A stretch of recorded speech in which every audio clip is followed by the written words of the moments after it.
Kalau Ron Labs ya? Ron Laboratory. Ron's Laboratory. Apa itu? Ron's Laboratory itu tadi yang saya bilang, kita bikin gelato, tapi pendinginannya kita menggunakan liquid nitrogen.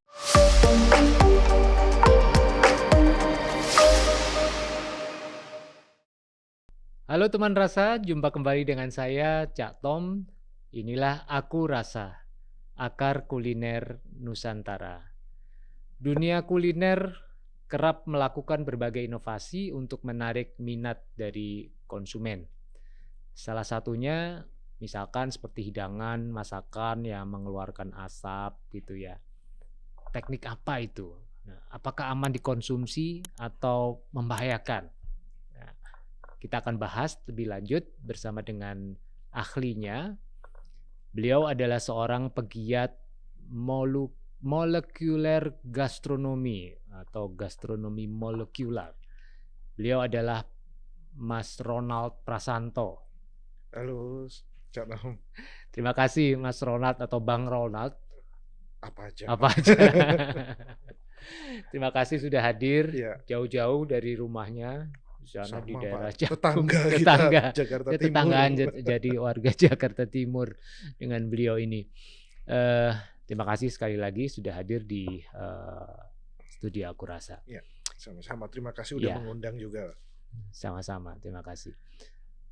Bang Ronald, tadi saya sampaikan Bang Ronald adalah seorang pegiat molekuler gastronomi. Apa itu, Bang? Molekuler gastronomi itu? Oke, sederhananya sih molekuler gastronomi adalah penggabungan antara sains sama cooking sih, Cak. Walaupun sebenarnya semua masak itu sains, cuman orang udah nggak mau berhitung aja. Karena contohnya kita masak steak dengan pan, itu kan sebenarnya ada perpindahan kalor. Dan itu diajarin di fisika waktu kita SMP, kalau nggak salah ya. Ya, cuman abis itu kita mengembangkan bahan bakunya menggunakan kimia. Kenapa kita menggunakan istilah bahan kimia? Karena itu mencegah terjadinya kesalahan, seperti itu. Jadi kalau selama kita paham, kita bisa berkreasi menggunakan bahan baku itu. Artinya unsur-unsurnya di situ terukur, tertala gitu ya? Betul. Jadi emang harus diukur dengan sangat presisi ya, karena kalau enggak ya bisa membahayakan dan harus tahu preventif kecelakaan kerjanya. Contohnya yang saat kemarin sempat heboh adalah yang namanya Dragon Breath, yang Cikibul, Cikingebul. Cikingebul. Jadi sebenarnya apakah itu aman untuk dimakan? Bisa aman kalau yang menjualnya itu tahu caranya gitu. Jadi karena caranya itu salah, itulah yang membahayakan, dan emang ternyata itu dijual secara bebas, dan itu padahal sangat berbahaya sekali saat penyajiannya mereka seperti itu. Ya kadang-kadang orang kita kan suka ikut-ikutan gitu ya. Ikut sesuatu yang tren, sesuatu yang viral gitu ya. Betul. Hanya ngelihat efeknya gitu kan, ngebul gini menarik. Tapi nggak mau belajar secara detail gitu, ilmunya apa. Jadi sempat ada satu tren di industri kopi, kebetulan saya juga akrab dengan industri kopi. Ada masanya di mana kita ngomong namanya ice filtration milk. Jadi ada susu dibekuin, terus dibalik, fat pasti akan meleleh duluan dibandingin dengan air. Di mana airnya akan tetap menjadi blok, dan yang akan cair duluan adalah fatnya kan, Pak. Nah, saat itu ada barista Indonesia membawa bikin latte atau cappuccino menggunakan susu ini dan mendapat nilai sempurna saat pertandingan dunia untuk minuman milk beverage-nya. Nah, heboh se-Indonesia, Pak. Tapi mereka belajarnya cuma diginiin. Mereka tidak habis itu setelah diproses itu kan kemasukan bakteri. Mereka tidak melakukan pasteurize ulang. Sehingga akhirnya dia pas ngejuri, ya teman-teman banyak yang diare. Karena over bakteri kan pasti akan menjadikan spoiled ya gitu. Iya. Jadi intinya memang pengetahuan bahan ya. Pengetahuan bahan dan pengetahuan reaksi lanjutan. Dan pengetahuan reaksi ketika dia dibeginiin, ketika dia dicampur bahan yang ini itu bakal seperti apa gitu ya. Iya. Jadi sebenarnya molekular gastronomi ya itu penggabungan antara science dan cooking. Sederhananya seperti itu sih. Iya, iya. Ya, menarik sekali memang. Jadi itu selain untuk memang mendapatkan rasa, bisa jadi juga mungkin efek ya.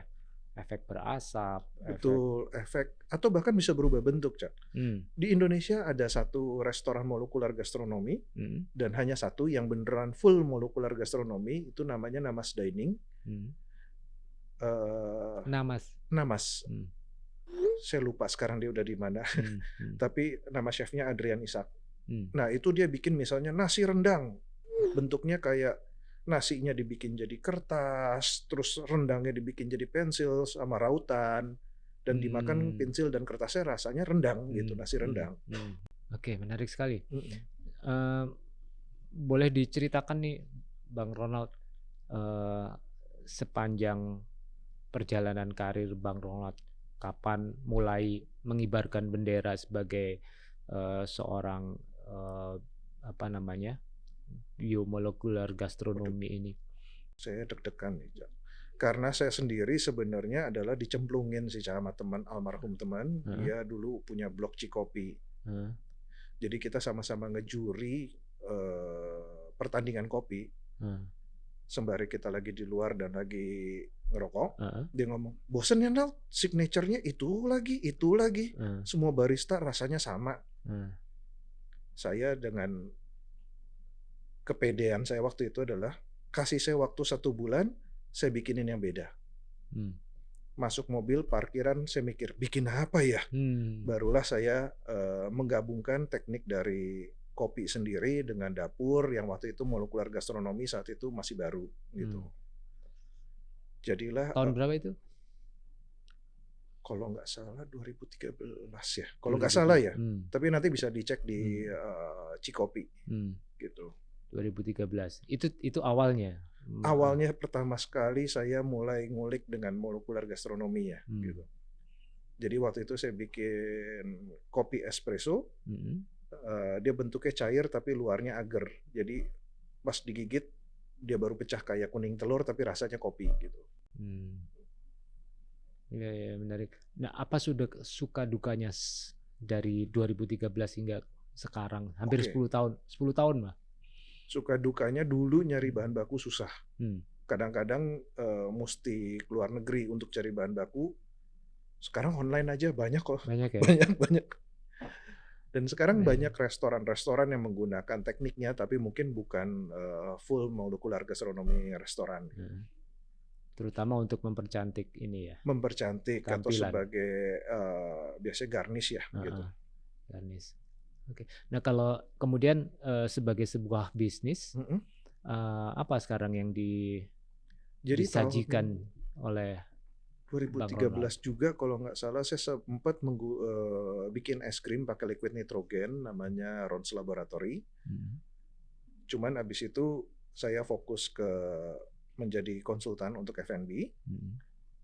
Baru setahun ini jahil bikin es krim lagi. Jadilah saya bikin gelato rumahan. Ada outletnya?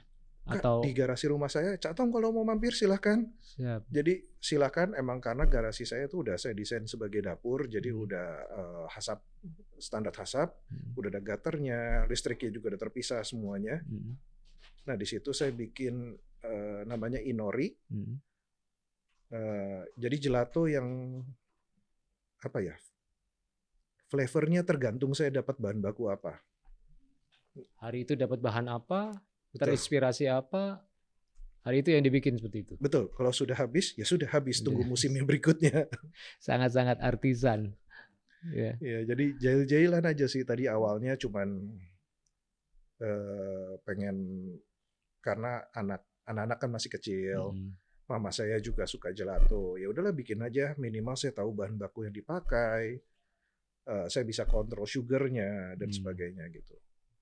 Jadi total sudah berapa varian? Gak pernah ngitung. Gak pernah ngitung. Atau mungkin malah rasanya yang pernah dibikin kemarin juga udah lupa gitu. Iya, dulu ya sekarang yang dulu saya pernah bikin waktu zaman Rons Laboratory tahun 2013 itu adalah es krim pakai tolak angin, Pak. Jadi itu pun karena nggak sengaja, jadi waktu itu diundang sama Net TV, Heeh. bahan baku yang seharusnya dibawa menggunakan mobil box, dibawanya pakai mobil pickup, jadi mencair semua. Hmm. Jadi saya pergi ke warung rokok depan studio, Hmm. ada apa flavoring, ketemu Campur. tolak angin, kita campur jadi bikin resipi dadakan. Saya kebayang kalau ketemunya paracetamol gitu. Bisa juga. Di Eropa ada yang bikin, Cak, warnanya biru, pas lihat, wah Viagra. Oke. Iya. Oke, menarik. Jadi apa aja sih sebenarnya teknik dari molecular gastronomy itu? Ada berapa macam itu? Sebenarnya kurang lebih sih sama aja, contohnya kayak pengeringan dalam arti kita panasin dengan suhu rendah tapi jangka waktu panjang. Nah, semua yang berfiber itu bisa jadi kertas. Jadi contohnya misalnya Cak Tom blender apel, habis itu di dehidrator dalam arti yang tadi panasin sampai waktu panjang. Habis itu tinggal print aja, sekarang kan udah ada edible print. Kartu namanya kasih ke orang, orangnya makan gitu. Bisa juga instant freeze.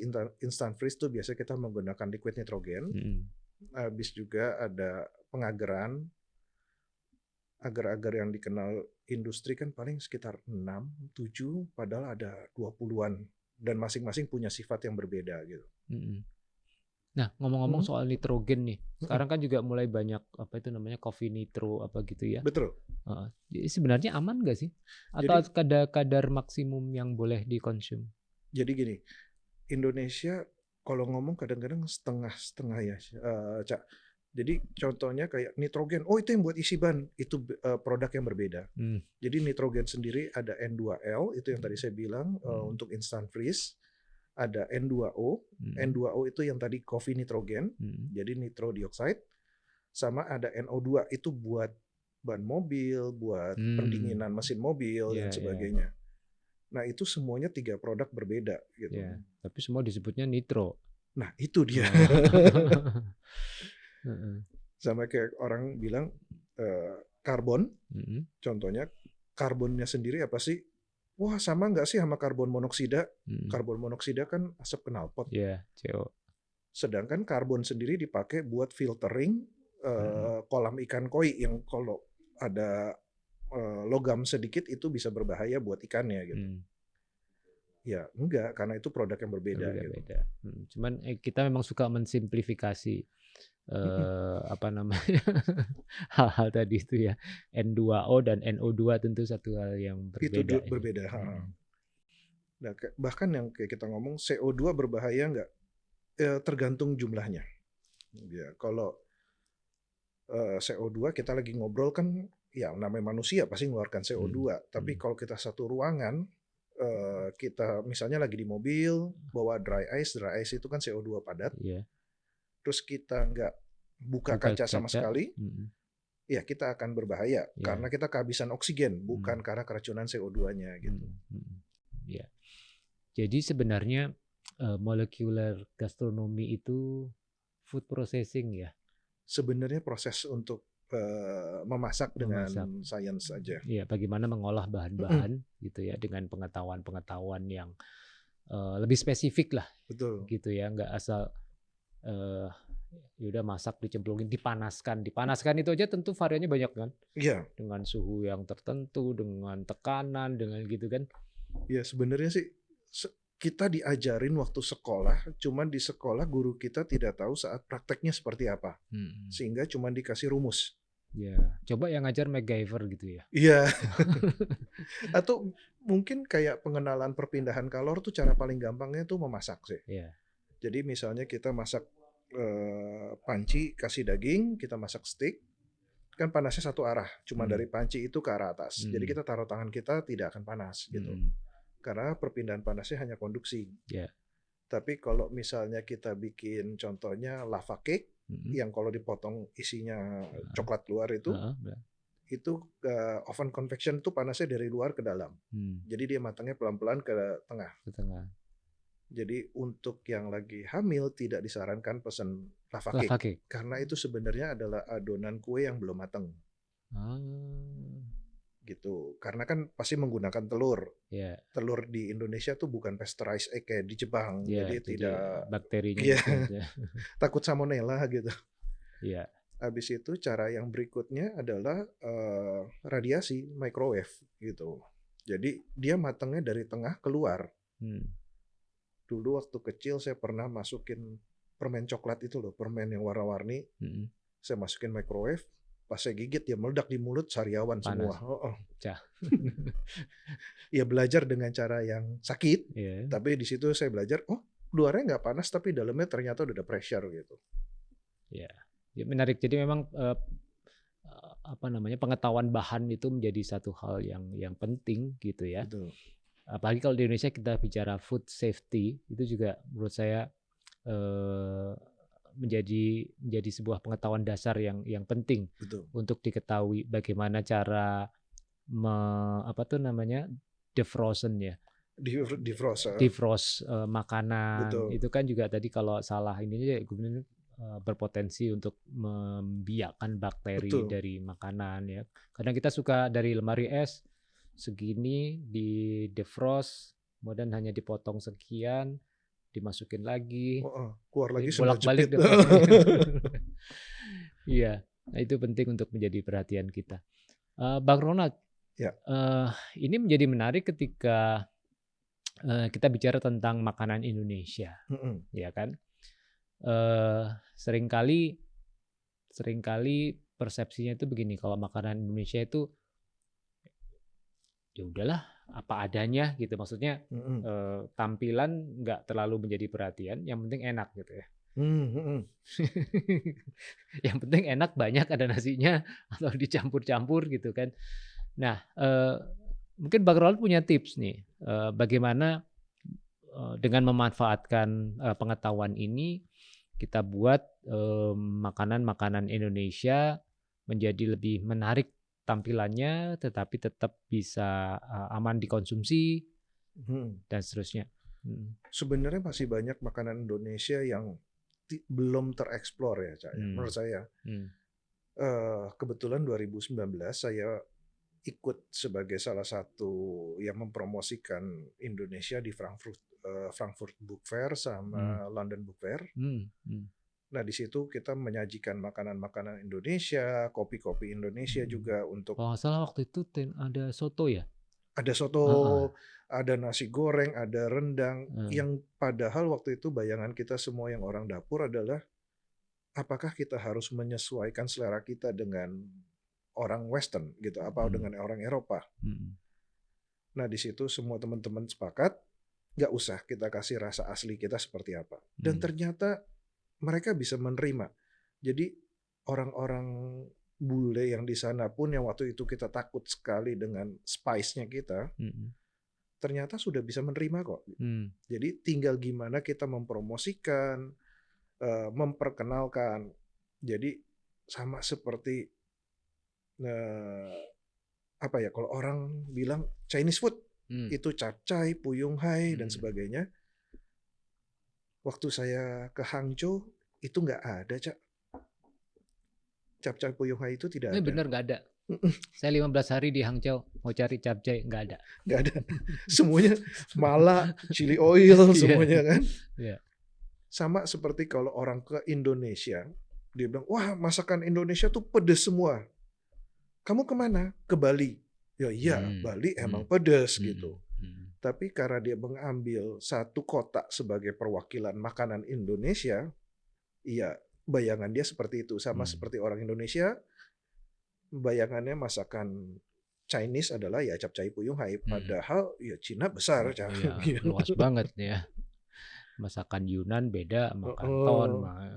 Beda semua. Jadi ada baiknya kalau emang ada event luar negeri itu emang perwakilan dari tiap kota atau tiap pulau lah minimal gitu. Tiap palet rasa ada gitu ya. Betul. Indonesia Timur ikannya luar biasa sekali gitu.